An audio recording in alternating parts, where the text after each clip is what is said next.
আসসালামু আলাইকুম ওরহমতুল্লাহি ওবরাকাতুহ। নাহমাদুহু ওয়া নুসাল্লি আলা রসুলিহিল করিম, আম্মা বাদ।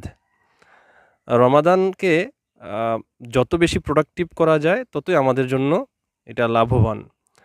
তো রমাদান যেহেতু সবচেয়ে গুরুত্বপূর্ণ এবং দামি একটি মাস, এবং এই মাসের অন্যতম গুরুত্বপূর্ণ একটি বৈশিষ্ট্য হচ্ছে যে এই মাসে কোরআন নাজিল হয়েছে, যেটা আল্লাহ সুবহানাহু ওয়া তাআলা কোরআনেই বলেছেন, শাহরুর রমাদান আল্লাযী উনজিলা ফীহিল কুরআন।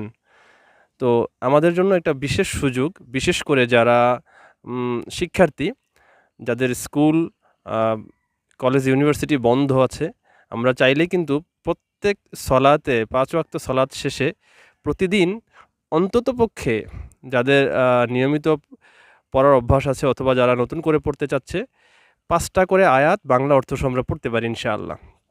এতে করে আমাদের প্রোডাক্টিভিটি বাড়বে। আল্লাহ সুবহানাহু ওয়া তাআলা তার কালামে কি বলেছেন সে বিষয়গুলো আমরা আরও বেশি অনুধাবন করতে পারবো ইনশাআল্লাহ। তো কোরআনের সাথে আমাদের রমাদানটা আরও বেশি প্রোডাক্টিভ হোক। আল্লাহ সুবহানাহু ওয়া তাআলা কোরআন দিয়ে আমাদের হৃদয়টাকে বসন্তের রঙে রঙিন করুক, এই আশাবাদ ব্যক্ত করছি। আসুন আমরা সকলে মিলে কোরআনকে আরও বেশি বেশি চর্চা করি, জীবনে ধারণ করি। আল্লাহ সুবহানাহু ওয়া তাআলা আমাদের জন্য সহজ করুন। আমিন। আসসালামু আলাইকুম ওয়া রাহমাতুল্লাহি ওয়া বারাকাতুহু।